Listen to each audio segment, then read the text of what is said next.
Hey everyone! In this video, we're going to learn how to use the Bevel Modifier in 3ds Max.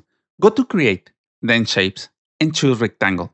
In the viewport, create a rectangle and set the dimensions to 120 centimeters and 180 centimeters for this example.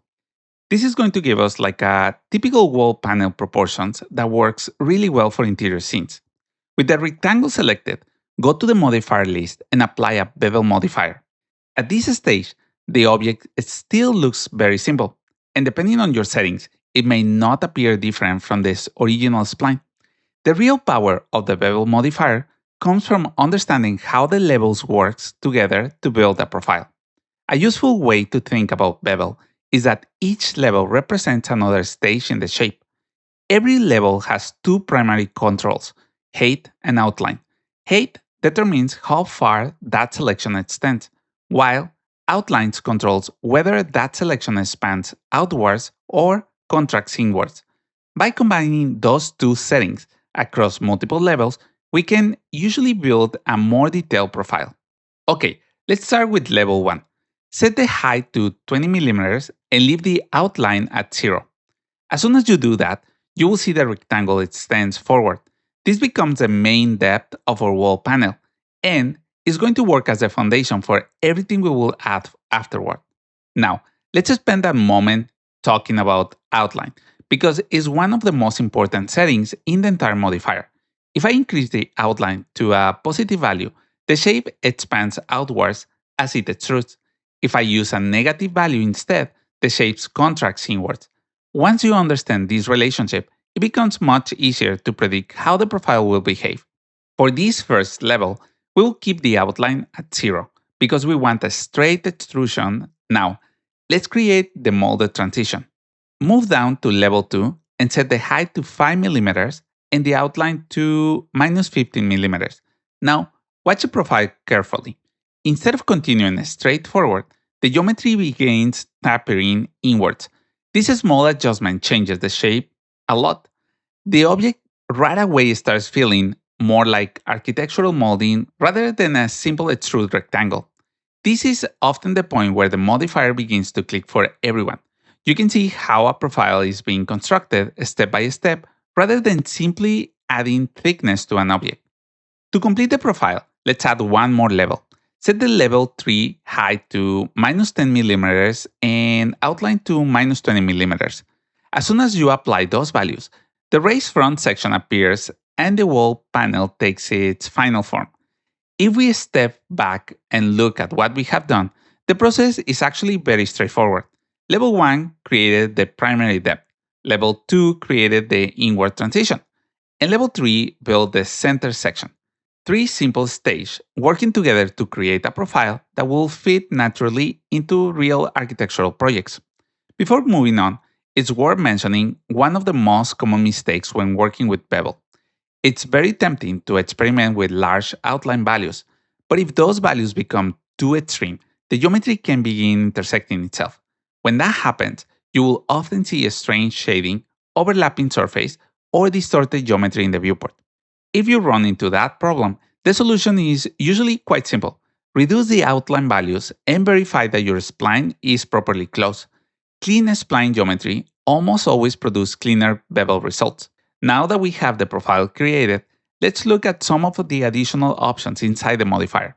The first ones you will notice are cap start and cap end. These settings controls whether the front and back of the geometry are closed. If I disable one of them, you can right away see an opening appear in the mesh. There are situations where open geometry can be useful, but for most architectural visualization work, you will want both caps enabled. Closed geometry tends to be easier to texture, easier to render, and usually produces cleaner overall results. Now, let's scroll to the surface section. You will see two choices here, linear sides and curved sides. By default, it is set to linear. This means the edges between our bevel levels are perfectly straight and sharp. Go ahead and click on curved sides. Notice how nothing changed? That is because the shape doesn't have enough pieces to make a curve yet. Press F4 on your keyboard so we can see the wireframe lines on our mold. Now, right below those buttons, change the segment numbers to 2 or 3. As you turn that number up, watch your screen. The modifier adds extra lines and bends those sharp edges into a nice smooth curve. But watch out something. This can cause a very common problem. If you're building a huge kitchen, for example, with many cabinet doors, using curved sides with high segments on every single door will make your 3D Max file huge and slow down your computer. A technical solution here, if you're not using proxies, is to keep your model lightweight. If your objects are going to be copied many times, or if they are far away from the camera, switch back to linear sides and leave your segments at 1. Instead of adding heavy 3D details, we're going to rely on a neat shading trick.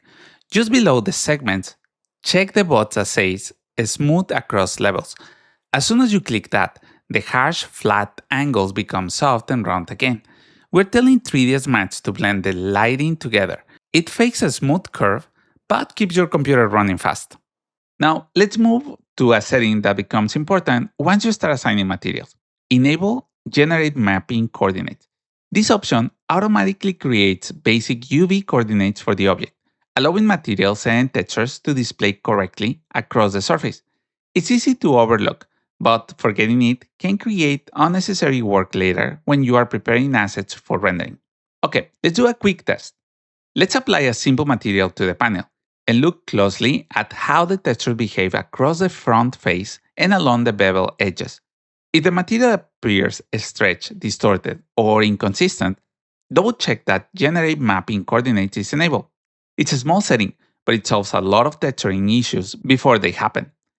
Before we finish, let's answer a question that comes up quite often. When should you use bevel instead of another modifier? Extrude is the simplest option and works well when you only need a straight depth. If all you need is thickness, extrude is usually enough. Bevel becomes useful when you want to create simple architectural profiles, like the wall panel we are building today. For more complex moldings, crown details, or custom profiles that need to follow a path, tools like Bevel Profile or Sweep are often the better choice.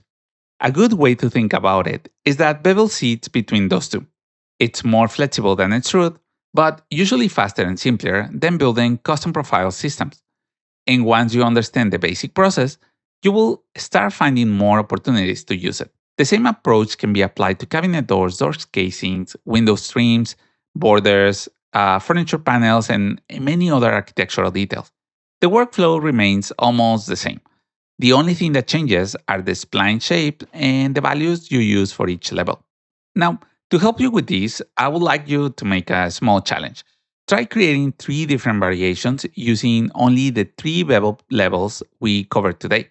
Start by creating another wall panel with different proportions. Then create a cabinet door panel, and finally try to build a window trim. Rather than using my exact settings, experiment with different heights and outline values and observe how the profile changes. That's usually where the real learning happens. That's it for this tutorial. I hope it helped you understand better how the bevel profile works and how it can fit into a real project. If you found this tutorial helpful, consider supporting my work on Ko-fi/Archviz Explain. It helps me create more tutorials like this one. Hope you enjoyed the video. Don't forget to click the like and subscribe button. If you have any questions, let me know in the comment section below, and thank you for watching.